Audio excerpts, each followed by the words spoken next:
Hello hello, ഞാൻ ലാലാണ്. Hello സാറേ, ലാലേട്ടാ, എനിക്ക് ഒരു അബദ്ധം പറ്റിയാണ്. ഞാനത് അതൊന്നും കുഴപ്പമില്ല, അങ്ങോട്ട് പോകണം. കഴിഞ്ഞ കാര്യമല്ലേ? അതെ, എന്നാലും ഞാൻ ചെയ്യാൻ പാടില്ലായിരുന്നു. ഒന്നും ഞാനില്ല. അതെ, ഞാനങ്ങനെ ചെയ്യാൻ പാടില്ലായിരുന്നു. അല്ല, ഇപ്പൊ എനിക്ക് ഇത് എന്താ നമ്മളെ ഒരു 5 മണിക്കോ അല്ല 6 മണിക്കോ ഒരു പോസ്റ്റ് ഇടുന്ന പറയുന്നു, നമ്മൾ ഇട്ടോളാൻ പറയുന്നു.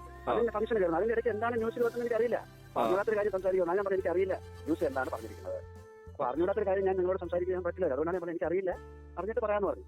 അതെ അതെ, ഞാൻ ആ ഒരു ആവേശത്തിന് വെച്ചുപോയത്, മൈക്ക് വെച്ചുപോയത്. അതായത് പിടികെട്ട് കൊള്ളാവുന്ന കണ്ടിട്ടുണ്ട്. ഞാൻ ആവേശത്തിന് മൈക്ക് വെച്ചായിരുന്നു. ചെയ്യാൻ പറ്റും ഇവർക്ക്. മാധ്യമം അങ്ങനെയല്ലോ. അപ്പൊ ഒന്നും കിട്ടിയില്ലേ നിങ്ങളെ കയറി പിടിച്ചിട്ടേ ഉള്ളൂ. മലയാളത്തിന്റെ പ്രിയ താരം മോഹൻലാലിന്റെ കണ്ണിൽ ചാനൽ മൈക്ക് കണ്ണിൽ തട്ടിയ സംഭവത്തെക്കുറിച്ചും തുടർന്ന് അദ്ദേഹത്തിനുണ്ടായ ശാരീരിക അസ്വസ്ഥതകളെക്കുറിച്ചും തുറന്നു പറഞ്ഞ് മോഹൻലാലിന്റെ സുഹൃത്തും ചാർട്ടേഡ് അക്കൗണ്ടന്റുമായ സനിൽകുമാർ.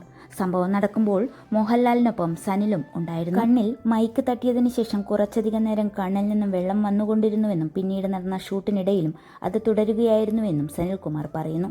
ഇന്ന് രാവിലെ സംഭവത്തിന് കാരണമായ മാധ്യമപ്രവർത്തകനെ മോഹൻലാൽ ഫോണിൽ വിളിച്ച് ആശ്വസിപ്പിച്ചെന്നും സനിൽകുമാർ വെളിപ്പെടുത്തിയിരിക്കുകയാണ്. ഇന്നലെ മാധ്യമപ്രവർത്തകരുടെ ഉന്തിലും തള്ളിലും പെട്ട് ഒരു മാധ്യമപ്രവർത്തകന്റെ കയ്യിലെ മൈക്ക് കണ്ണിൽ കൊണ്ടപ്പോൾ അദ്ദേഹത്തിന്റെ കണ്ണ് വേദനിച്ചു എന്നുള്ളത് വാസ്തവമാണ്.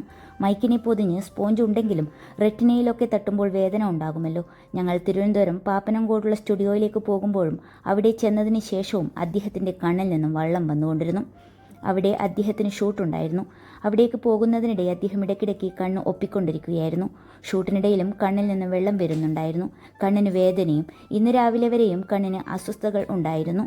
സമൂഹമാധ്യമങ്ങളിൽ ഈ സംഭവത്തിന് കാരണക്കാരനായ മാധ്യമപ്രവർത്തകനെ കുറ്റപ്പെടുത്തുന്ന വിമർശനങ്ങൾ ശ്രദ്ധയിൽപ്പെട്ടപ്പോൾ അദ്ദേഹം ഈ മാധ്യമപ്രവർത്തകന്റെ ഫോൺ നമ്പർ കണ്ടെത്തി അയാളെ വിളിച്ചു.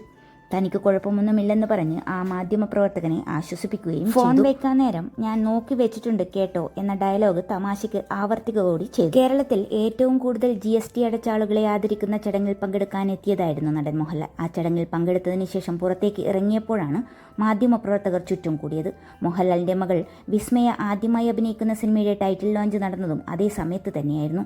പോസ്റ്റർ സോഷ്യൽ മീഡിയയിൽ വന്നെങ്കിലും അദ്ദേഹത്തിന് അതേപ്പറ്റി കൂടുതലൊന്നും പറയാനില്ല എന്ന് പറഞ്ഞ് അദ്ദേഹം നടന്നു നീങ്ങിയത്. അപ്പോഴാണ് മാധ്യമപ്രവർത്തകർ അദ്ദേഹത്തെ വളഞ്ഞത്.